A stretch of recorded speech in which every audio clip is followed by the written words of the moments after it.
एक अदालत में मुकदमा था 2 आदमियों पर, हाथापाई हो गई, लठ चल गए, खून बह गया। मजिस्ट्रेट ने पूछा लेकिन कारण तो बताओ। तो वो दोनों एक दूसरे की तरफ देखे कि तू बता दे, क्योंकि कारण ऐसा था कि जो बताए वही बुद्धू मालूम पड़े। कारण कारण जैसा था ही नहीं।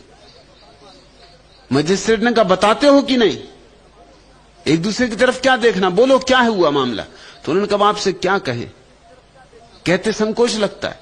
हम दोनों मित्र हैं असल में। नदी पे बैठे थे, रेत में बैठे गपशप कर रहे थे। ये बोला कि भैंस खरीद रहा हूं। मैंने कहा भाई भैंस मत खरीद तू, क्योंकि मैं खेत खरीद रहा हूं और तेरी भैंस खेत में घुस जाए, अपनी जिंदगी भर की दोस्ती 1 मिनट में खराब हो जाएगी। मैं बर्दाश्त नहीं कर सकूंगा। मेरे खेत में तेरी भैंस, मैं बर्दाश्त बिल्कुल कर ही नहीं सकूंगा। तू मुझे जानता ही कि मैं क्रोधी आदमी हूं। तेरी भैंस को भी ठिकाने लगा दूंगा, तुझे भी ठिकाने लगा दूंगा। माना दोस्ती अपनी पुरानी है, छोटी सी बात पे क्यों खराब करना? काहे को भैंस खरीदना, कुछ और खरीद ले जिसमें कोई झंझट ना हो। मगर वो भी जिद पे पकड़ गया। उसने कहा मैं भैंस खरीदूंगा। तू कौन है रोकने वाला? तुझे अगर बहुत डर है तो खेत मत खरीद, और भैंस है तो भैंस है। भैंस का क्या, कभी घुस भी जाए। अब कोई 24 घंटे हम भैंस के पीछे थोड़ी फिरते रहेंगे। और घुस गई तो क्या बिगड़ गया? और मेरी भैंस में हाथ मत उठाना, क्योंकि तू मुझे भी जानता है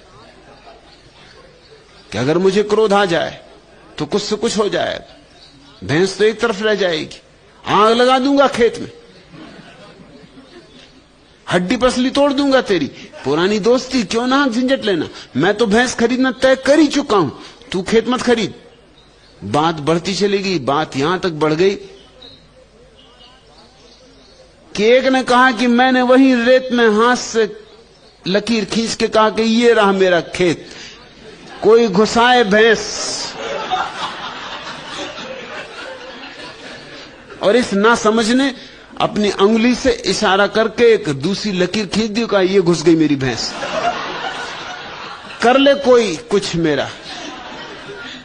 अब फिर अब आगे बाकी हाल तो आपको पता ही है। इस सिर पे जो पट्टी बंधी है, अस्पताल में भर्ती होना पड़ा।